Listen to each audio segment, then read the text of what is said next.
Alhamdulillah. Praise and thanks be to Allah, and peace be upon all His prophets and messengers, alayhimussalam, and especially upon the last prophet, Muhammad sallallahu alayhi wasallam. Dear brothers and sisters, Assalamu alaikum wa rahmatullahi wa barakatuh. The topic that we intend to discuss today is something that you've all heard about, read about. It is the Hadith of Jibrail alayhi salam, also called the Hadith of Jibril alayhi salam or the Hadith of Gabriel alayhi salam. Anyway, so this topic, as I said, you would have heard, but the reason why you would have heard this is very different from what we will explain today, and this will probably surprise you, because whenever you hear the statement, the Hadith of Jibrail, the first thing that comes to your mind is what you have heard for all these ages. Okay, so we will get to know, and it will refresh our memory about the 5 pillars of Islam, as it is commonly called, or the 6 principles of Iman, or at most about Ihsan also we'll get to know, and it will refresh our memory, and you are excited, and it's good. But all of these are secondary, and you will be shocked. How come these are secondary? These are what we thought to be of primary importance when in connection to this hadith. So we will revisit the hadith of Jibril alayhi salam, and it will be a very exciting journey. It so happened that so the hadith itself is not a ahad hadith, it's not a single hadith. There are many narrations, and we'll club all of them together to come to the consolidated and common understanding. That way it will benefit us to the maximum. Okay, so let's start. And the hadith itself is long, and there are other peripheral discussions in the hadith itself which we'll omit, which are not actually related to our core discussion. So we'll omit those. If you want, for a reading, your own personal knowledge, you may read through. Basically, it's present in many hadith books, but the most comprehensive reference comes in what is today referred to as Sahih Muslim. Otherwise, Imam Muslim himself wrote the book and named it Jami Muslim, the collection by himself, by Muslim, he referring to himself. And it was a collection of hadiths. The first book, except for the introduction, the Muqaddimah, leave that aside, but the first book, book number 1, Kitabul Iman, the book of faith, over there, the first 10 hadiths, not 1, 2 or 3, but 10 hadiths consecutive, talks about this hadith, the hadith of Jibril alayhi salam, right? So what happened was, and why this takes significance, we'll discuss all of that, but we'll build that up. We'll not give everything up front. So it so happened that one day the companions, so the narration is from the companions, right? Any hadith, or most of the hadiths at least, the narration is what they either heard the Prophet Muhammad saying, or saw the Prophet doing, or narrating the instructions that he gave them. So these are the 3 types of hadith categorizations. So one of the companions, or many of the companions, because there are multiple narrations, multiple hadiths as I said, and each narrated a different perspective. You'll probably get confused. How can a single incident be narrated from different perspective? But that's the case, and that we will explain how. So bear with me now till the end of this video to learn about the entire thing. So the companions were sitting with the Prophet Muhammad, and it so happened that a man, so this is, where is it? This is, we're talking about Yathrib. Now, by that time, it was known as Medina. Medina means the city. So it was in reference to what was referred to, or started being referred to as Madinatul Nabi, the city of the Prophet Muhammad sallallahu alaihi wasallam. So, as I said, one day the Sahaba, the companions, were sitting with Muhammad sallallahu alaihi wasallam in the Masjidun Nabawi, and they saw a man coming in, and his dress was exceedingly white, his hair was exceedingly black, and it continues, and it says that there was no sign of travel upon him. He did not show any sign of travel. And you may think, okay, what sort of information is this? Why are these information even being narrated to us? What does it matter? How does it matter?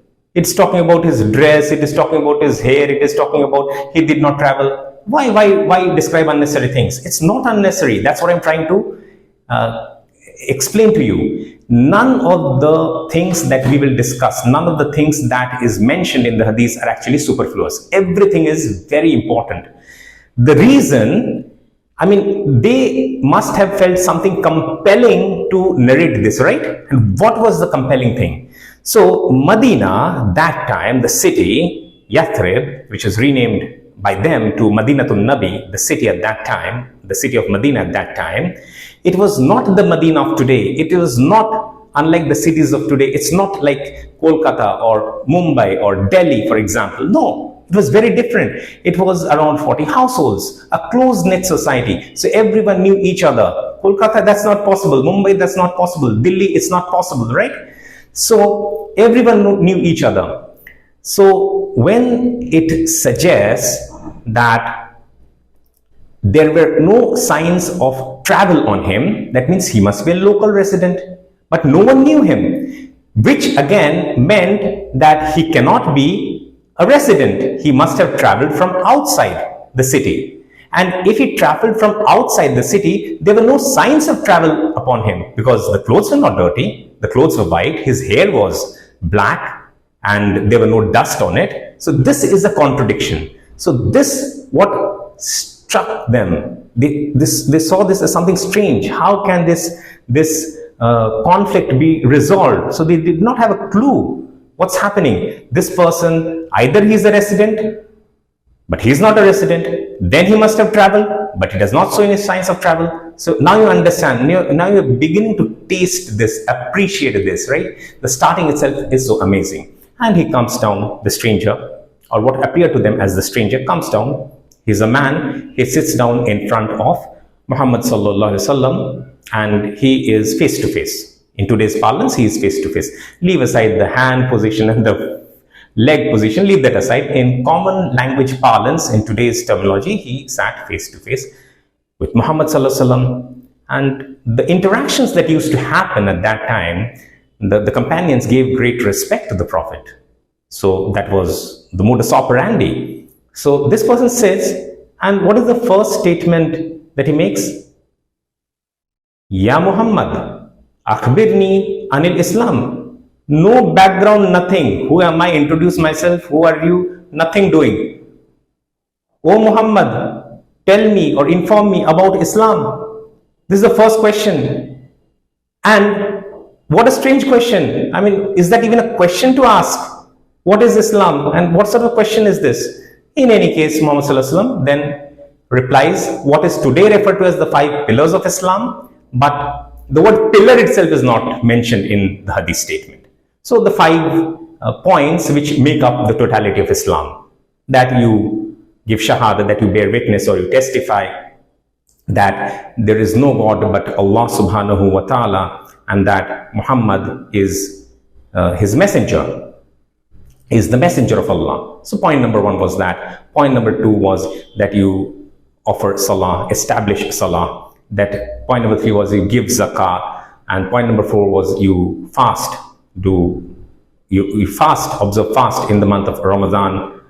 And point number 5 was you do hajj of the house, referring to Al-Kaaba, the Kaaba, the Baytullah, the house of Allah. So these are the 5 points, and we know about it. And this hadith is usually quoted by the scholars, the so-called scholars, the pseudo-scholars, who have superficial knowledge at best and detrimental knowledge at worst.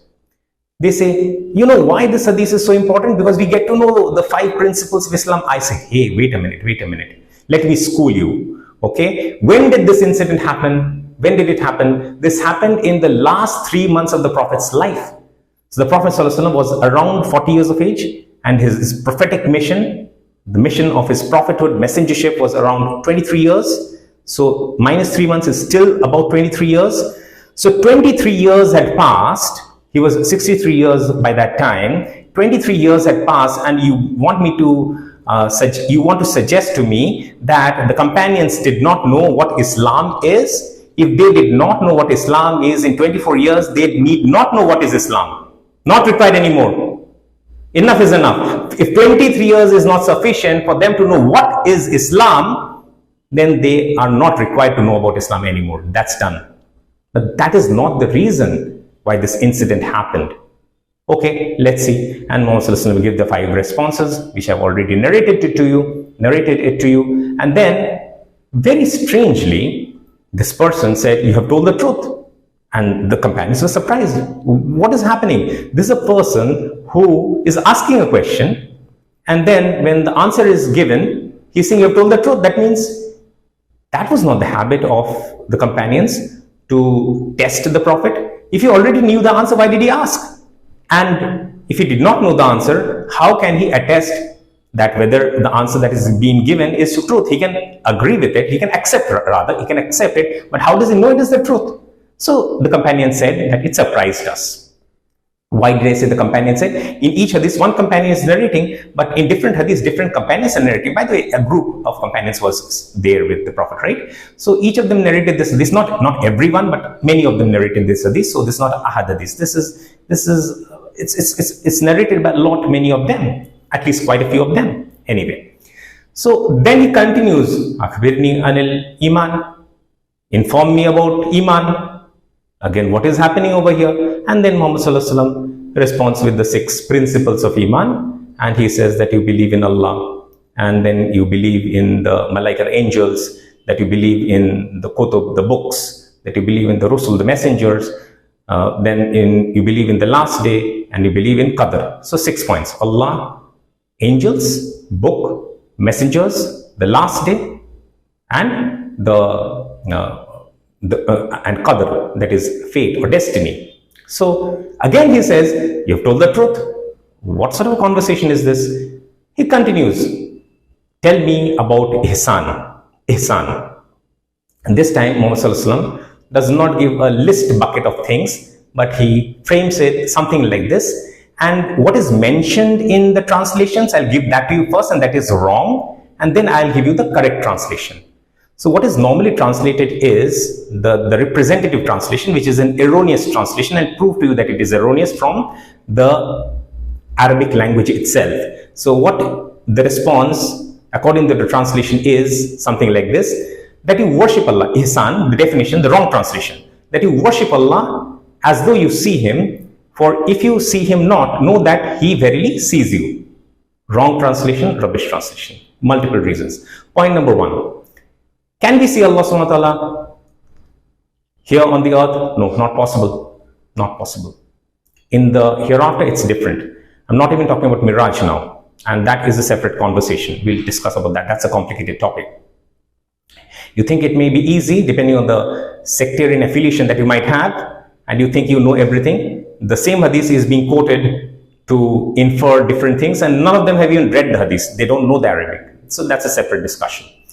So because the word used is not basara. Basara is to see. He saw. It is used, the word used is ra'a. So ra, Hamza, alif is there, but Hamza is there with a fatha. So it's not alif anymore, it's Hamza. And then it's ya, but it's not ya, it's alif maksura without the dots. So ra'a.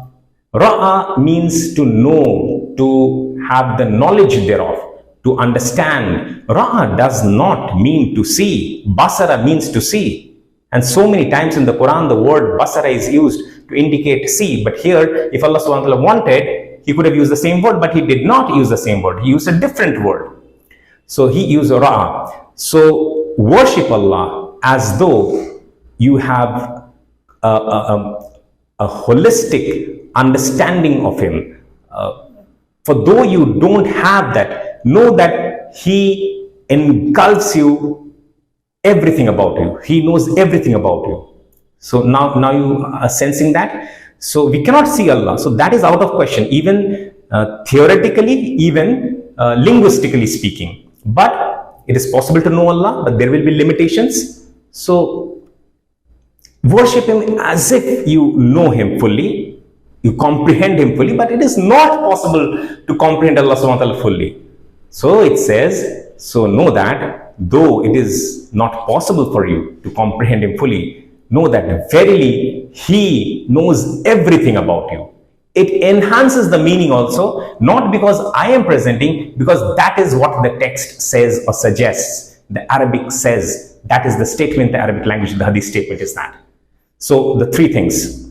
Now, not even ihsan. Forget about iman. Iman, we skipped the discussion. No, this hadith is important to know the definition of Islam and to know the definition of iman. So you have become greater moments than the companions. If that is your claim, then God save you. Allah subhanahu wa ta'ala save you. If the companions did not know about iman, then you have no right to claim that you have iman. So this hadith was not, this incident did not happen, the event did not happen because to describe the definition of Islam or iman. When it comes to ihsan, it's a little bit more profound, but the translations have made a mess of it. But what I've done is to try to explain to you basis the Arabic text of the hadith. So, okay, the three definitions are gone. And every time he is saying, call us sadaqta, you have told the truth. And it is surprising everyone. So he continues, tell me about Asa, Akbirni Anisa, tell me about Sa. Now, Sa you will not be familiar. The term Sa, I mean the last day in the Iman, that was Al-Yawmu Al-Akhiru, Al-Yawm Al-Akhiri. So the last day. Asa is actually, the common word is Qiyamah, but the word Qiyamah is not used to it. Asa is the wrapping up of the universe, or whatever is in our comprehension of the universe, the entire wrapping up of that as we know it today. So the last moment, you can say. Some people say last hour, but when you hear the word hour, you think of a day and then 24 parts of that day and then one part of that. That is the thing that comes to your mind, but that is not that. Asa is a different time period. It's around 24 minutes. Don't start asking me now. We will explain that. If a question comes around in that regard, we will explain that, why it's around 24 minutes, not 60 minutes in the modern parlance. It's not even 24 minutes. It's a time equivalent, a time slice, which in today's terminology happens to be around 24 minutes. We'll explain that. If not heard that, your fault, not mine. Okay, we'll proceed. So not even about ihsan, but that was more refined. But this is the question that Jibrail, the man asked. I have given you a cue, but anyway, you know the person. All of us know about this incident anyway. So this question was asked, and then the Prophet ﷺ replied that the one who is it says, yeah. So the person asked the Prophet ﷺ, inform me about Asa, inform me of the last moment. The last moment is better. Inform me about that. So the response that comes from the Prophet ﷺ is that the one who is questioned does not know any more than the one who is questioning him. So the one who is being questioned does not know any more than the one who is questioning him. So in this regard, what he essentially in easy terms means that I don't know more than what you know. So it's a statement that I know less than you, or I know at the best equal to you. Less than equal to in mathematical terminology, less than equal to you. So I don't know, or in even simpler terms, I don't know when is the hour. Come on. So the Prophet ﷺ does not know when the hour is, when the last moment, when Asa is. Clear? So he does not have any information about ghaib. Anyone who claims that, he has deviant beliefs. He is a deviant. The Prophet does not know. Exactly the same thought process the followers of Isa alayhi salam, Jesus Christ, peace be upon him, had about Jesus when they claimed that Jesus is the God. They elevated him even further. Similar to what some people do today. They elevate him to the status of Allah. You're shocked? Many people do. They say Ahmad and Ahad is the same thing. Only the difference is between a meme. All these are nonsensical talks. There is no relation between Ahad and Ahmad. Ahad is the master, Ahmad is the slave. And that's the status. And that's a status that is very dear to the Prophet ﷺ, by the way. Anyway, so when Isa alayhi salam was asked the same question, he said, the Son does not know, nor the Spirit, the Holy Spirit, or the angels in the heaven, but the Father. So the same thing he also said. So every era it seems, in every age it seems, that the people have this tendency to question the prophets of that time with unnecessary questions, specifically in relation to Asa, the last moment. And none of them have any knowledge. That knowledge is exclusive to Allah subhanahu wa ta'ala. So in the fourth question, no one knows the answer, and Jibril obviously knows beforehand that the person being asked, that is Muhammad sallallahu alaihi wasallam, will not have the answer. He knows that. So why even ask this unnecessary question? He asked this unnecessary question because the intent of the entire episode, the entire event, does not lie in the first 4 questions. It lies in the 5th question. He asked the 4th question so that he may ask the 5th question now. Okay, tell me amaratiha, about its signs, the signs of Asa. Because Asa, the word is feminine. So amaratiha.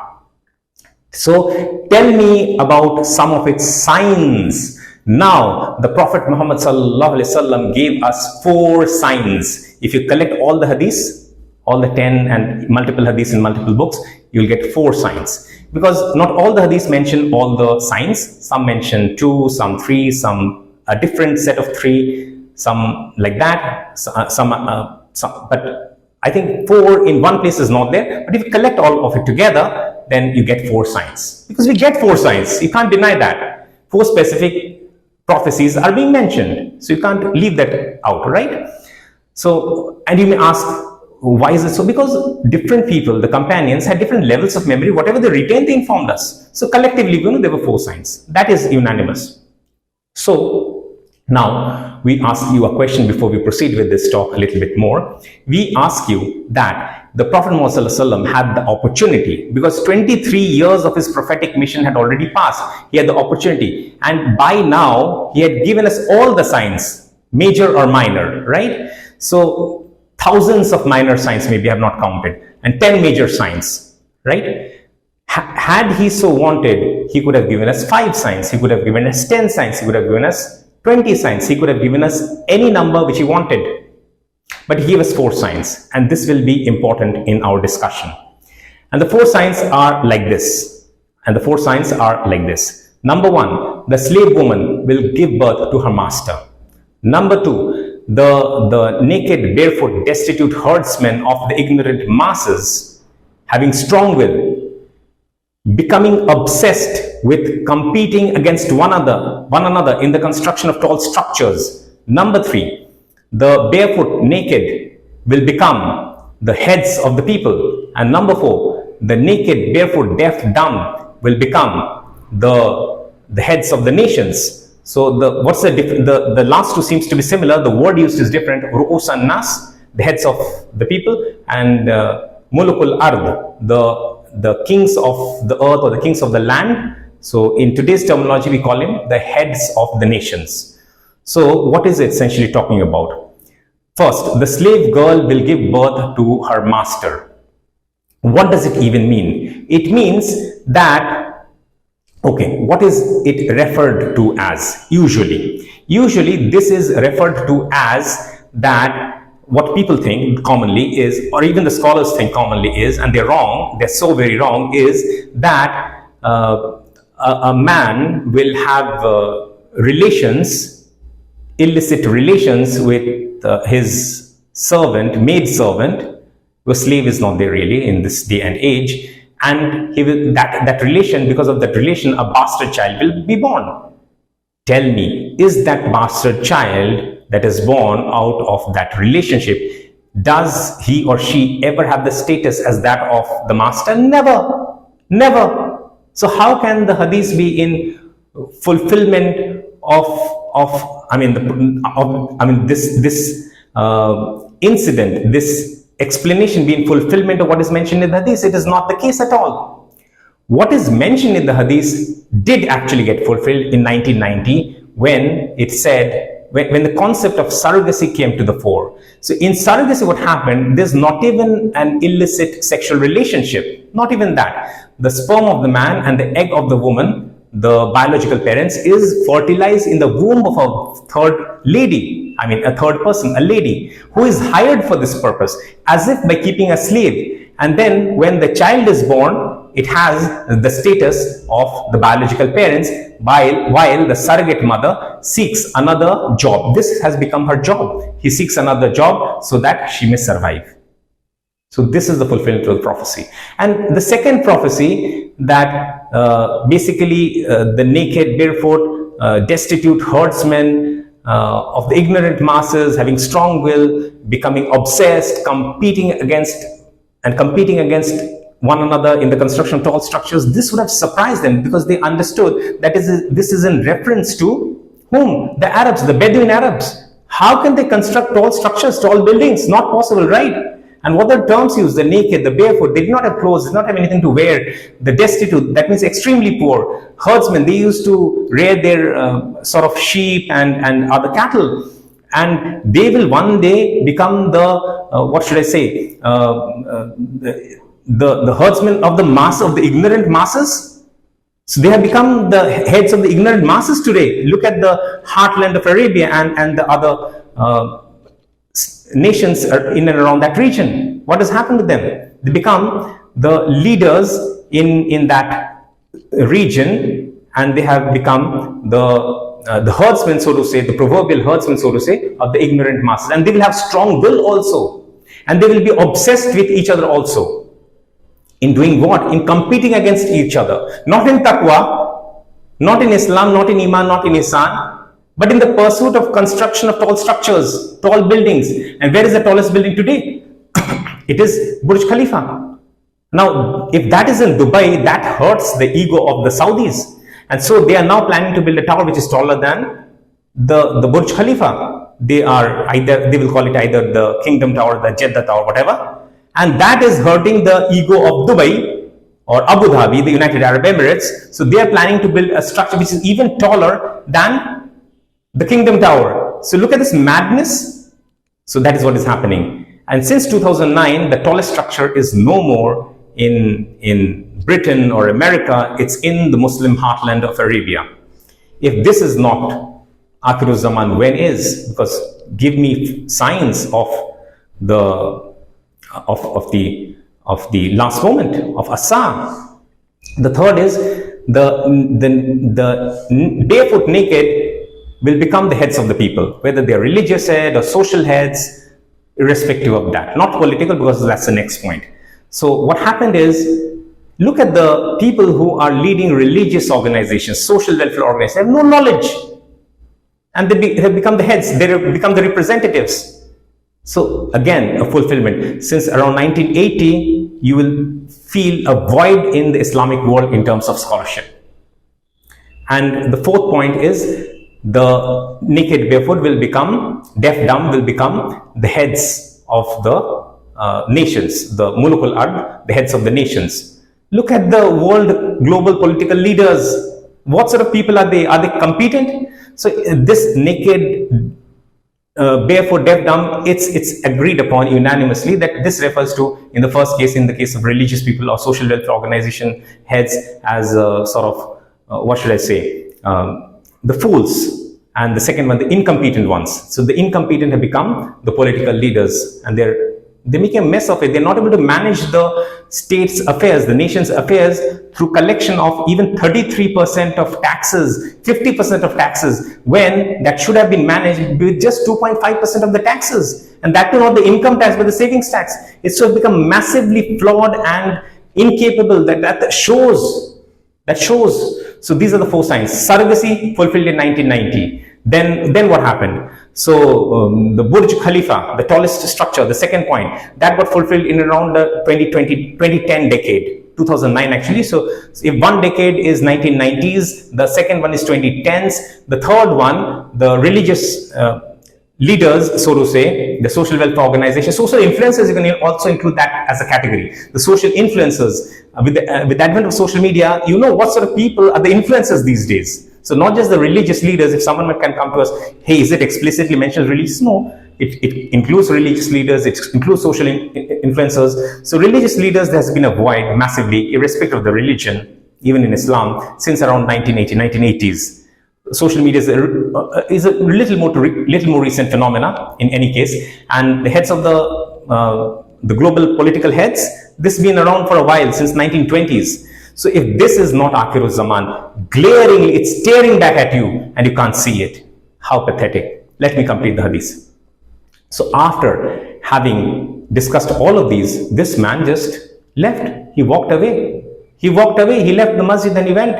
So the Prophet ﷺ instructed some of his companions, hey, can you go and bring him back? And so they went out. And they saw nothing. This man disappeared just as no one knew how he came and no one knows where he went. And this may not surprise you, you may not be able to relate to it because you're comparing the modern city. But look at Medina at that time, open fields. From as far as the eye can see, as far as the eye can see, this open. This man cannot disappear into thin air, but that's exactly what happened. So the companions came back and said, "O Prophet, Ya Rasulullah, we don't know what happened. We cannot see him." But the moment he left, and immediately the Prophet ﷺ told them to go and bring him back. So this is a practical demonstration. Just if he had informed who he was, that would not have created so much of an impact as telling them to do something and experiencing it firsthand. And then they came back. We don't know who is he, what happened with him, but we can't find him. So in the vast stretches of field, you cannot just hide in the alleys and the lanes and the by-lanes. You can't do that. You can't navigate yourself into thin air. So some people were sitting and they were as sort of astonished, I should say. And when all of them were together back again, so the Prophet said, "Do you know who he was?" So they said, "No, Ya Rasulullah, we don't know who he was." So at that time, it was at the last point that the Prophet ﷺ revealed that he is Jibrail alayhi salam. And he came in order to teach you religion. But he did not ask anything. Anyway, the intent was not ask because the format was different. But there was an opportunity for you to ask, but you did not ask. But the primary thing is, he is Jibril alayhi salam, in English Gabriel, and he came in order that he might teach you religion, deen. What religion will Jibril teach us? What religion will Jibril teach us after 23 years? If they have not already acquired it in a span of 23 years, what can he teach? Did he come? Now it's for us to think. Did he come to teach us about the definition of Islam? No. Did he come to teach us the definition of Iman? No. The Ihsan, it begins to become a little bit more interesting because it's not a direct response. But Ihsan, if we have Ihsan, then we will be able to penetrate the reality of Akhiruz Zaman, and the fourth and the fifth question was related to that. You're getting the flow, the step-by-step build up to that. So, and the fourth question was irrelevant anyway. Just to make it a point, get it into record books that the Prophet is an abd, not a rabb. He is a slave, not the master. He is a human being. He does not know everything. Just as Jesus previously did not know everything, alayhi salam. But the fourth question was asked so that the fifth question could be asked. So it is in the fifth question that the entire importance of this incident lies, because it is happening in the last 3 months of the life of the Prophet ﷺ. After 23 years, in the last 3 months, so important. He came in order to teach you about religion, and specific to what aspect of religion? About the signs of the last moment. About the signs of the last moment. And has the signs of the last moment been fulfilled? How long can we be delusional? How long can we be hallucinated? How long can we be denying the truth when the truth is blatant in front of our eyes, and these signs are not revealed, not informed to us by the Prophet Muhammad sallallahu alaihi wasallam? Because if he wanted, he could have given us countless signs. If he wanted, he could have given us 100 signs. If he wanted, he could have given us 10 signs. If he wanted, he could have given us 5 signs, 20 signs. But no, he gave us 4 signs. It was not from Jibril alayhi salam either, because Jibril alayhi salam does not act on his own accord. It was through Allah subhanahu wa ta'ala that this 4 signs was informed to us, revealed to us in a way.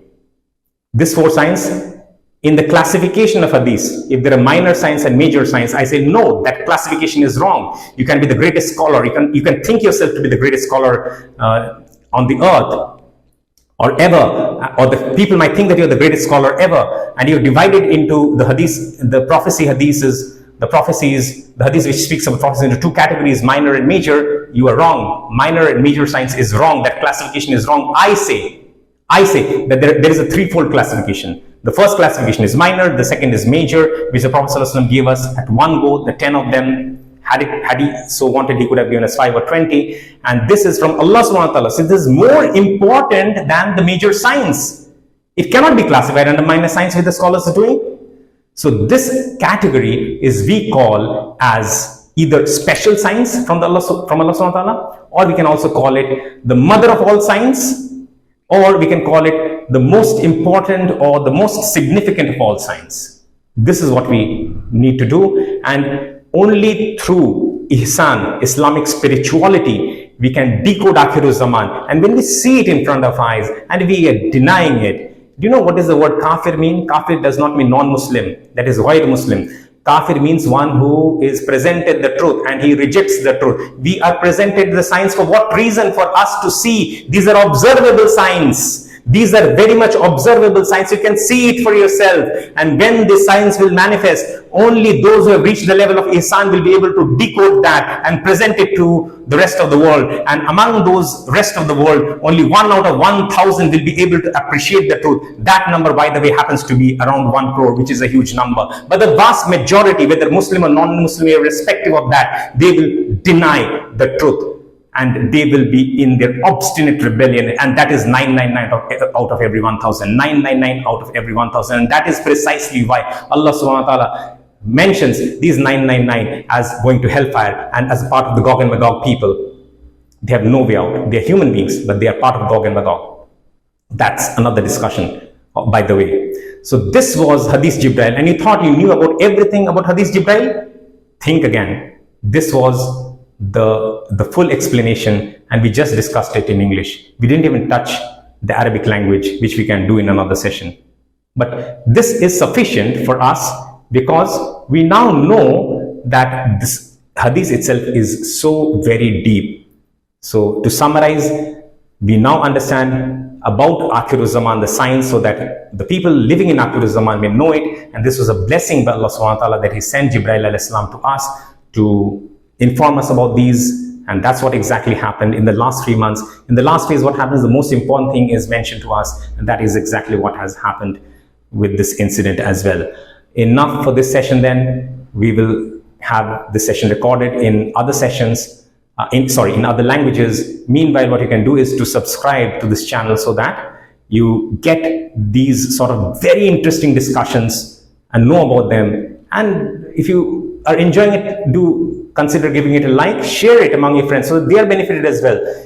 Leave a comment with your thoughts so that we get to know what are your appreciation about this talk and what are the topics that you want to know in the future. That's it then for this session. Inshallah, we'll be meeting soon again with many more interesting sessions in the future. Inshallah. Wa akhiru da'wana anil hamdulillahi rabbil alameen.